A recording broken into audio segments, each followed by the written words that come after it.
We are talking with guitarist Dennis Casey of Flogging Molly, rock dude extraordinaire. And they're going Oh, to be here I at like the that title. theater September 28th, which is a Saturday at 8 o'clock.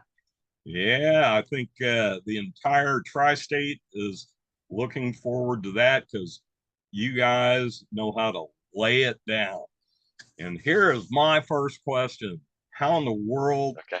did you guys come up with the name Flogging Molly? We played a Irish pub in LA called Molly Malone's every Monday, and then the owner, the lovely Irish woman, told us we were flogging Molly's to death because we would play there every Monday. It would get really crazy, and I think she was just joking. And Dave, our singer, was like, "That's a great name for the band." A light Flogging bulb Molly. went off. Yeah, and it stuck, and that's how we got our name. Very cool. That is awesome. So, what Yeah. bands influenced Flogging Molly's music?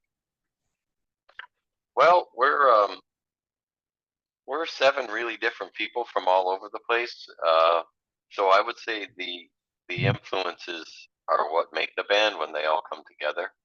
Um, Dave's from Ireland. I'm from Rochester, New York. Bridget's from Detroit. Mike's from Detroit. Matt's from San Diego. Who did I miss out? Nathan's from California.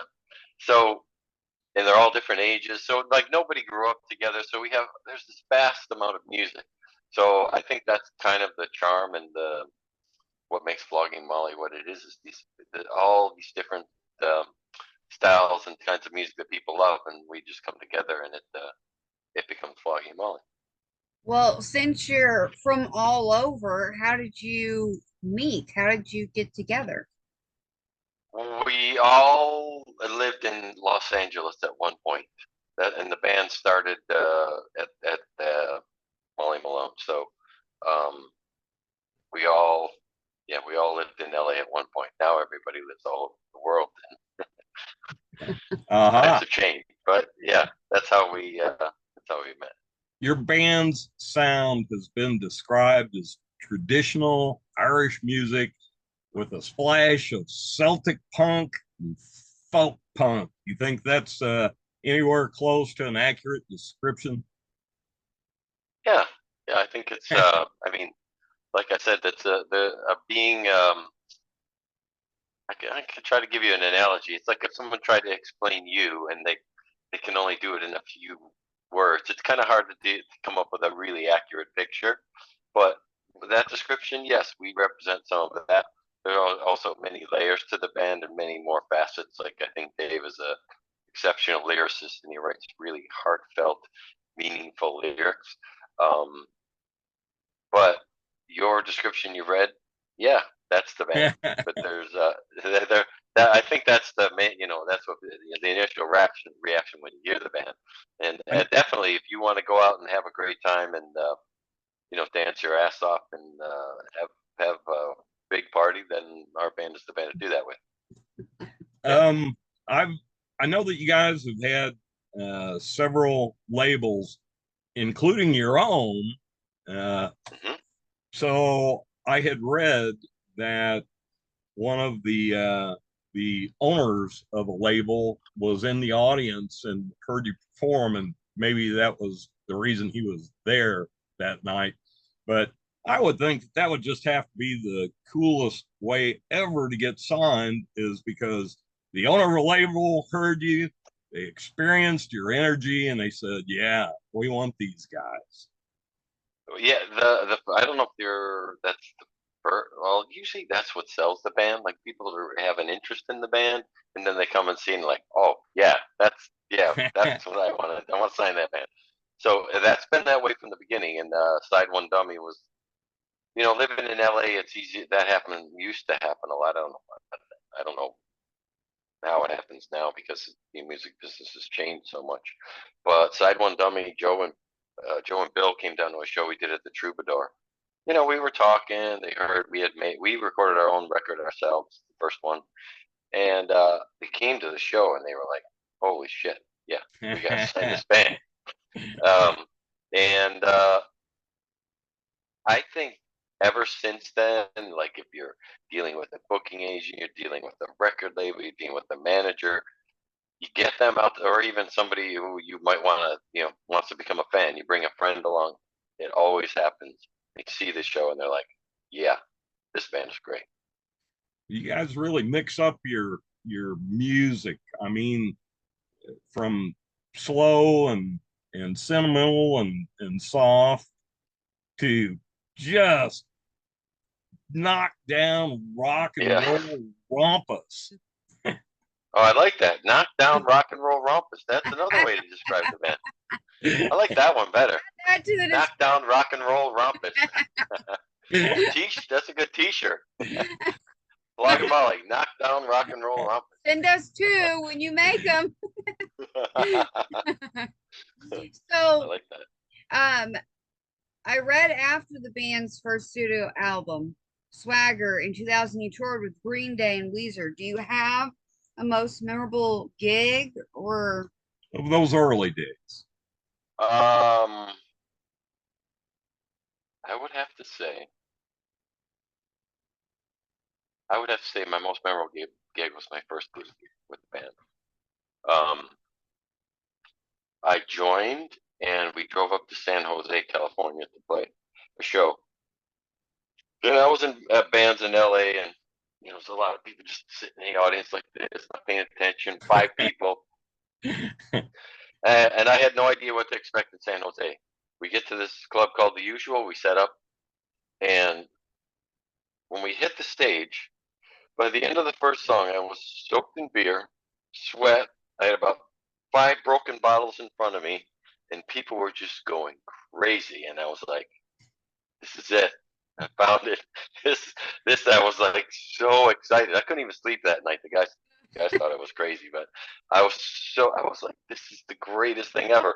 And ever since that show, it's just been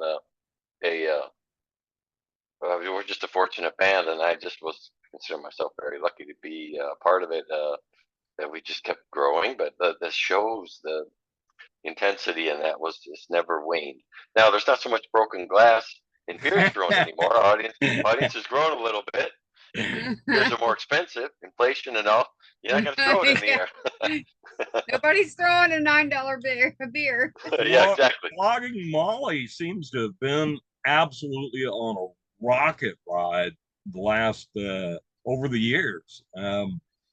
You got a string of gold and platinum albums, appearing on Austin City Limits and other televised high-profile places. It is just a case study in straight up, it seems like. Yeah, I don't think that it was like this. It was more like this. It was not like we toured with bands. Good example, Sum 41. Our first full U.S. American tour, the Mighty Mighty Bosstones took us out, and the bill was the Mighty Mighty Bosstones, Flogging Molly, then this new band, Sum 41, and they went like this. It was like their record came out, and they were the opening band, and they just skyrocketed. I think our band has had a very gradual trajectory, but to your point, we've had a huge successes that I never imagined in a million years would happen. We talked you about hope for these things. Yeah. You hope these things happen, but I'm not cocky where I'm going to be like, yeah, this is going to be it. And it's still, to this day, it's still climbing. We just talked did. about Go ahead. You go ahead. I'm sorry. We talked about the early days, and with that trajectory that we know has just been up and up and up. In the latter years, is there a particular thing that you are most proud of? Most proud of? Yeah. I guess the fact that we're still a band after 30 years. Wow. I thought that's an incredible 10 years. Yeah. Yeah, I thought 10 years was going to be it. And then after we made it past 10, I was like, wow, That's great. Then 20, I was like, this is unbelievable. I was like, okay, now all we got to do is just stay together. That's and a band is like a family. It's not like perfect. It's not like just like any you both know about music. I could tell, and you could the road of rock and roll is littered with bands breaking up early. The Yeah. Beatles, No 10 years. doubt. Like so there's the fact that we could do it this long and still be growing is probably what I'm most proud of. Well, with each of those decades, it sounds like you guys have collected plenty of platinum and gold along the way. And that shows you're doing something right. Yeah, yeah, that's hard, not easy to do. Have you ever came close to breaking up? No, No. no, no. Wow, that is awesome. I can relate to the comment that a band is like a family because in our little retail entity here, same applies. It's sort of just a small, tight knit group and very family like. Yes. It's a second, yeah, second family is the best way to describe it for people to understand what it's like. But you have 25 years on us. We just turned Yeah. over 5 years. On the old Well, odometer. hang in there. Yeah, so they say the first five are the toughest, so we'll Oh see. yeah, I would say I have to agree with even with the band, like sleeping on floors, traveling in a van, not making any money. It's the hardest, and then when you get through that, and it just can open pretty wide for you. Are you involved in writing at all? Or do you Yeah, guys work on it as a group effort? yeah. What's the Well, process? Dave, Dave is the principal songwriter. He'll write all the lyrics. When somebody's that good at that, something like that, you just let them do it. You know what? You know, it's like telling John Bonham of Led Zeppelin how to play the drums. You don't. Just let him play, right? So Dave is a phenomenal. Dave is a phenomenal lyric writer, and he'll write the like the crux of a song. Most of the time, they're all different, but most of the time, I'm just giving you. He'll write like verse and a chorus, and then we'll pile in, sit in a circle, and then it's just like you don't add water, you add band members, and it becomes Flogging Molly. And I'm not trying to be Pollyanna-ish about it, but it just because the sound, and we've been doing this so long, you just add the band, and it becomes Flogging Molly. And yes, I'll come up with guitar ideas, arrangement ideas when we're all sitting around doing the songs, or Dave will play a idea for him, and it'll be like, oh, I like that, and then he'll have a song the next day. Sometimes crazy. It's creativity is quite messy, and there's no just add water and some other ingredient, and you have a song. It's really messy, and it's hard to like just say there's just a formula, if you know what I mean. Yeah. They're just a process. Yeah. So your band hosts a yearly cruise. I bet that's horrible. Oh yeah. What is that like? Can I tell you a story about that? Yes, Yeah. absolutely. So the band has an idea to do a cruise, and I'm like, what in the F are you guys thinking? That's shuffleboard and pina coladas? Like what, Jimmy Buffett? Like what are you? I was I was horrified. I thought, oh, this is the end. That's what I thought. And yeah, I was the most skeptical, I believe. And there's you know there's a group of us, so it's not just my it. We went ahead with it, and I'll never forget the first cruise I got on the boat. First two people I met were from Belgium, and I was like, oh, this this is something. It's not, and I was like, wow, you came all the way from Belgium, to be honest, like that. I will never forget that. Those two people I met, and I will say, after that first cruise, it is one of my top 5 favorite things to do in life. It is so much fun, and I tell people now, if you don't have fun the time of your life, I'll give you your money back gladly. Because I like it. I mean, it's very I like interacting with the fans and the people that come on because we're not like off in some VIP wing and then everybody's here. We're right in the middle of it, and it's it's just amazing. It's grown into this community that we didn't even plan on doing. There's a group of people that call themselves shipmates, and they gather every year and they do all these activities, and like we had nothing to do with it, and it sells out now. But right after we announce it, it doesn't matter who's playing it. It's become its own really magical special thing, and it is a ton of fun. I think it takes me 2 weeks to recover after because it's just charge music, constant music, and a part. You know, it's not all inclusive. All the food, all the booze, excursions, friends. There's people. It's just so it's so much fun because people go there to have a great time. There's no drama. There's no uh, issues. There's it's just this community that's been created, and everybody kind of realizes, hey, you're spending that kind of money. You don't want to ruin your vacation, right? But it's a cruise, but again, it's special. You got to experience it, kind of like the band.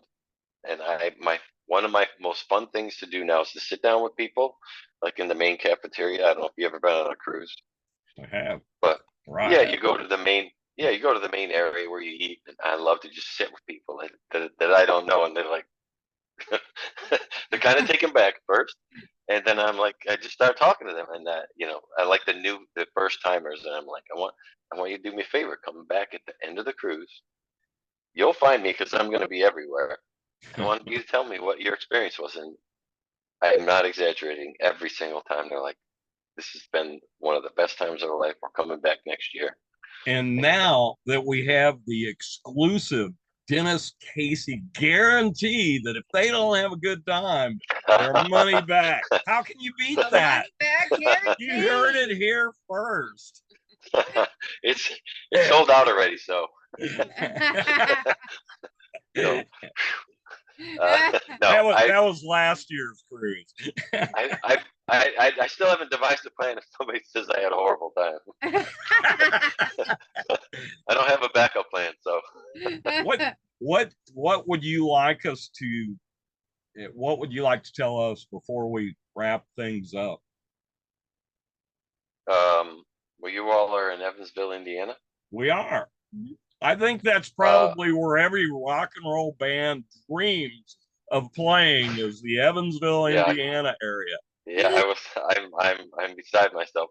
We finally got to play there. It's not After it's a pretty playing good Paris place, last night, actually. no, it's not the place, it's the people. No doubt. So, and that's what I was gonna say. I was gonna say there's something special about people in the Midwest.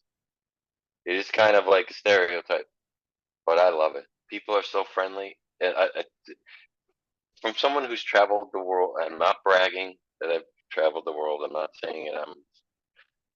I know it all or whatever, but I'm just saying when you go to the Midwest, there's a certain niceness that it almost takes some. And I live in New York, by the way. It almost takes a minute to like adjust to it. You're like, what do they want from me? You know what I mean? Because you're not What are they getting the trying to get out door of me? slammed in your face. Yeah. And it's like the fans are very similar in that respect when they're at the show. Their passion is there. I love playing Indiana. We have a great friend, Reverend Peyton. Do you know the Reverend Peyton is Big Dan Band? I do. He's an Indiana boy. He lives there now, and um, we went to his house, but we're gonna play Evansville. We played. I can't remember the name of the city we usually play, but we've played a few cities in Indiana, and it's that Midwestern nice that always gets me. Well, I have And one more question, and then Meredith probably has her own. But okay, how many months out of the year do you guys spend on the road and on cruises doing the hard work? The cruise is usually 5 days. The road in the beginning it was 250 or more. Wow. Now it's probably 150. I don't know. It comes like it's crazy. Like this run has been 2 months. So in Europe here, and then we'll only have 2 weeks off, and then we'll come down to you folks as part of the world for A three little, weeks. a little well-deserved time off. Yeah, we are. I would say tour harder than most bands. Not all, but most. Yeah. Yeah. Yeah. What you 2 got, months of Mayor? Well, if you get time, you should stop by our store We have because a it is an experience, we have not a just the Oh, record okay. store. yeah. It really is very much like a time machine. If I know you I would guys, love that. I I would know love that. I love. How close is it to the venue? Do you know? It's we really do. not that far, and your runners will bring you here. about eight I Okay. know minutes. that for a fact. Your runners Yeah. will bring you. Because I have a About 8 bicycle minutes too. from the venue, not very far at all. Meredith, will you have my number now? You could text me like the day of the show and give me the address, and some of the other guys might be interested in coming down. Yeah. Well, we I hope so. will. I will put a reminder in my phone to shoot you a text message, and I'll Yeah, send you one and let you know on the day. yeah, Of the I appreciate that. As Yeah, no problem. mid-sized cities go, I think you'd be impressed with what we've put together. So Yeah. we're hoping you guys can take time out of your busy schedules to check us out. Yeah. And Thank you for the invitation. It sounds interesting. Well, we hope to see you here at the store, but definitely will be at the Victory September 28th at 8 Yeah. o'clock. So, all right. All right. Well, thank you very thank much. you so much for making this work out. It's just makes our Thank you. day. I Great. appreciate Thank you. it very much. Travel I safe. appreciate it too. Good evening. All right. I'll look forward to your text. Thank All you. right. soon. I will text you. Bye-bye. Bye. Bye.